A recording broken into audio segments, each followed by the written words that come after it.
Birdsong may not be something you would expect to hear in downtown Taipei on a weekday, but that's just one of the surprises you can expect in the neighborhood near Chiffon Street. The area is tucked in between two worlds. On the one hand, it's trendy, filled with coffee shops, boutiques, and hair salons. And on the other, it's a living monument to its working class roots. Now, the Juan bookbinding studio sits at that intersection too. The former printing shop proudly shows off its roots, even as it's now a store dedicated to Taiwan's modern art and design, operated by history and art aficionado Nadia Lynn, who shares her story in this week's edition of Taiwan Talk.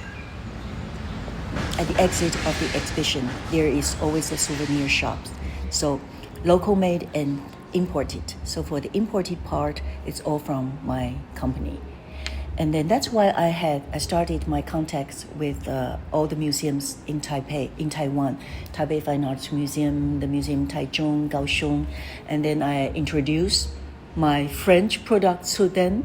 And bizarrely, they all accepted because they didn't have their own products.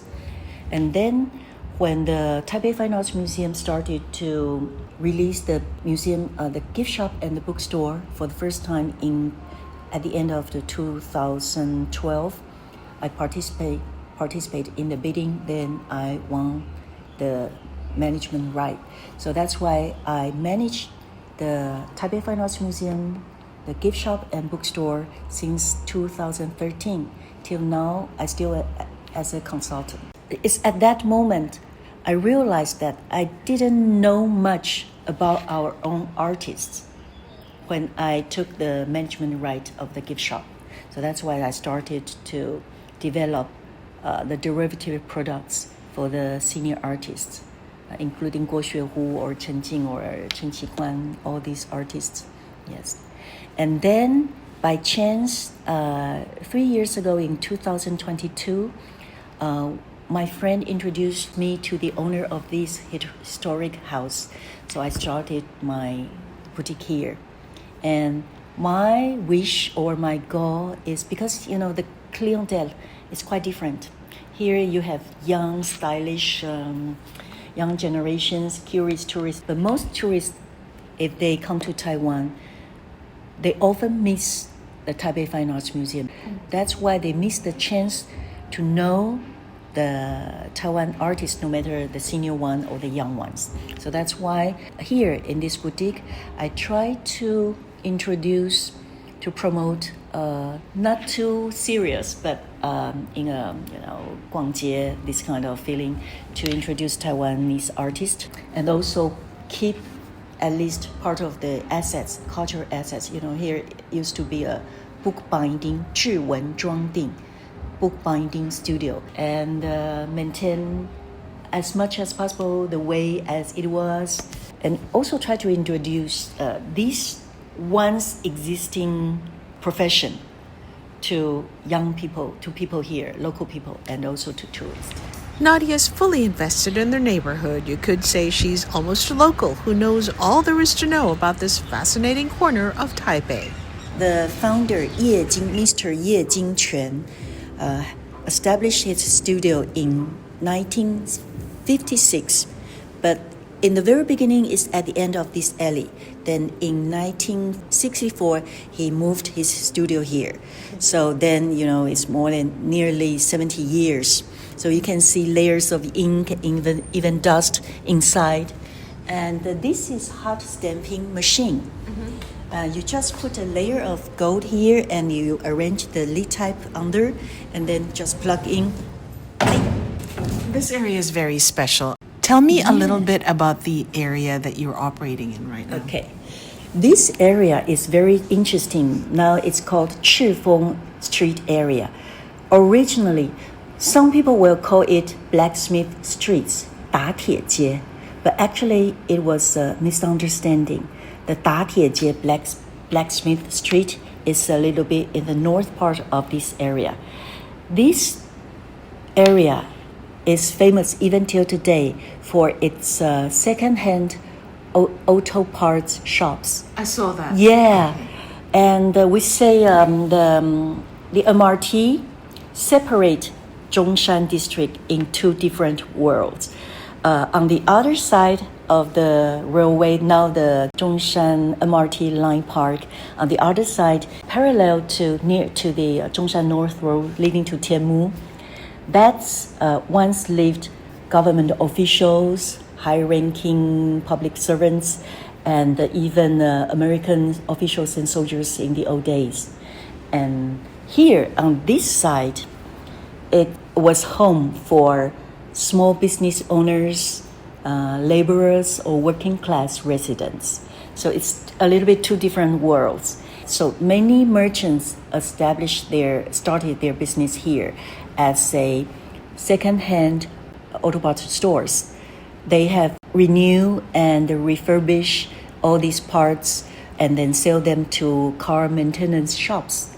And all these parts are, even till today, imported from Europe or from the States. You know, the rich Western people update their cars, change their cars, buy new cars often, and then the retired second-hand auto pairs will come to Taiwan.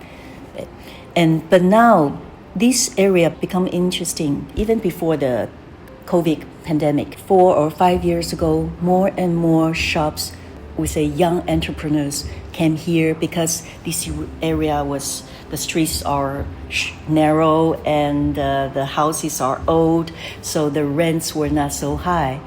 Rich will go to Yongkang Street, Yongkang District, right? But here the rent was once low, so many young entrepreneurs will establish here to open their stores.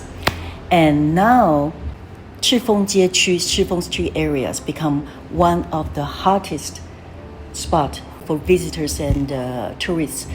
There are several reasons. One is because the MRT transfer station near the location of 3 department stores and is the 4th busiest MRT station in Taipei after Taipei Main Station, Ximen, because there are many tourists, and City Hall Government Station. What has the gentrification done to the area and to the people who want to keep their business, the small business owners? Oh, actually, you're right. They are disappearing.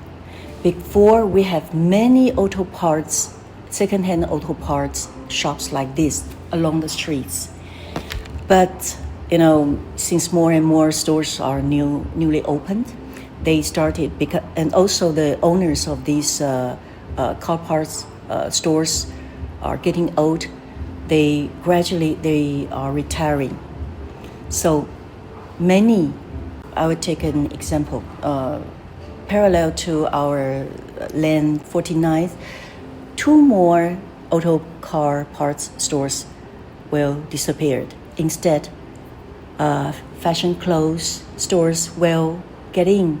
I think it's we say maybe in few years, in 2 or 3 years, it will become like this. That's why just in front of me, Korean brand newly opened 3 weeks ago. Of course, before it was a traditional car part shops, stores. So one day, I think maybe you can see the owner, we will take a walk later, you can see the owner of these auto part stores, they are above 60 or something. So and their second generation moved away earlier. So the final result will be they just close the door and rent this to I don't know what kind of stores anyway. But charming it may be, Chiffon Street may not be around for too long. Because they are not like Juan Street, which was recognized as historical buildings. And what's interesting is you can see several second-hand auto parts still here, and you can see, of course, they have come to their mature or old ages. So that's why once they retired and their kids doesn't want to take over the shops, though, the only way is to rent to some new young entrepreneurs. You were listening to Nadia Lynn of the Juan Bookbinding Studio on Chiffon Street. You can catch this episode on Spotify, Apple Podcasts, or wherever you download your podcasts. I'm Hope Go. Thank you for tuning in.